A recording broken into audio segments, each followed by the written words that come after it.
যদি আমার একটা ফুলের বাগান হতো, কতই না সুন্দর হতো বলুন।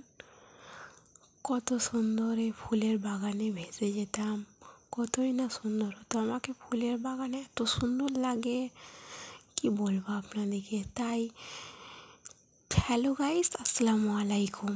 আপনারা সবাই কেমন আছেন? আশা করছি ভালো আছেন। তো প্রথমে আপনাদেরকে বলে রাখি, আজকে আমার ফার্স্ট ব্লগ ভিডিও। নানাকে বলেছিলাম যে বাজারে কিছু ফুল গাছ দেখতে পেলে নিয়ে আসবে তো নানা। তার জন্যে নানা আমার জন্যে 3টে গাঁদা গাছ নিয়ে আসছে। তো সেটাই লাগাবো আজকে ছাদে, ঠিক আছে। তো একটা কাগজে মোড়া ফুল গাছগুলো ছিল, সেটাকে আমি বার করে একটা সাইডে রেখেছি। তারপরে নিয়ে নিয়েছি কাটারি, ছুরি, কারণ মাটিটা তো কুড়তে হবে। আর এই টবটাতে তো না অনেক গাছ আমাদের অ্যালোভেরা গাছ হয়ে গেছে, তাই এই টবটাতে অ্যালোভেরা গাছ ছিল, তার জন্য রেখে দিয়েছি, তুলে রেখে দিলাম।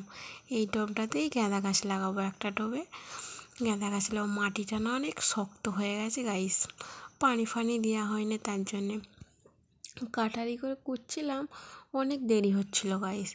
তার জন্যে কাটারি এত শক্ত হয়ে গেছে, মাটিগুলো ঠিকঠাক করে নরম হচ্ছিল না। তার জন্যে কি ভাবলাম, একটা মগেতে গাছগুলোও ঝিম মারা হয়েছিল, পানিতে ডুবিয়ে দিলাম, আর একটুখানি মাটিতে পানিও দিয়ে দিলাম, মাটিটা নরম হয়ে গেল। মাটিটা নরম হয়ে গেল। আরেকটা গাইস মালসা পেয়েছি। এটা কিসের মালসা বলুন গাইস? সেই দই খেয়েছিলাম গাইস, সেই দইয়ের মালসা এটা।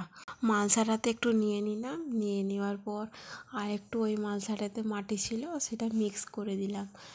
মিক্স করে তারপরে গাঁদা গাছটা লাগিয়ে দিলাম। একটা গাঁদা গাছ লাগানো এটা হলো, তারপরের গাঁদা গাছটা এই যে লাগাচ্ছি।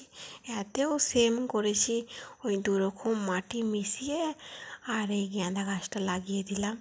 এই 2টোই টব আজকে পেয়েছিলাম, এই 2টো টবেতেই গাঁদা গাছ লাগিয়েছিলাম। তারপরে টব খুঁজছিলাম, পেয়েছিলাম না, তার জন্য আরেকটা বালতি ছিল, যেটাতে সেই অনেক ধরনের মাটি আনাজের খোলা দিয়ে পচাতে দিয়েছিলাম, মাটিটা তাতেই লাগিয়ে দিয়েছে আরেকটা গাঁদা গাছ। তারপরে দেখি অনেক সন্দেহ হয়ে গেছিলো, তখন ঘড়িতে বাজে প্রায় 5টা। তারপরে দেখি কাটারিতে, মগেতে, হাতেতে কাদা হয়ে গেছে। পরের দিন সকালে, তখন ঘড়িতে বাজে ঠিক 7:30। তারপরে সকালে ছাদ বাগানে দেখতে এসেছি যে গাছগুলো কত সুন্দর হয়েছে, কি ঝিম মারা হয়ে গেছে। আমি তো ভেবেছিলাম গাছগুলো ধরবেই না, তারপরে দেখছি গাছগুলো ধরে গেছে। তারপরে দেখুন সকালের আকাশটা। আমার এই নতুন ফার্স্ট ব্লগ ভিডিও, তো কিছু ভুলভ্রান্তি হয়ে থাকলে সেটা ক্ষমার দৃষ্টিতে দেখবেন গাইস। ভালো লাগলে সাপোর্ট করবেন, ভালোবাসা দিবেন, তোমাদের ভালোবাসার অনেক প্রয়োজন।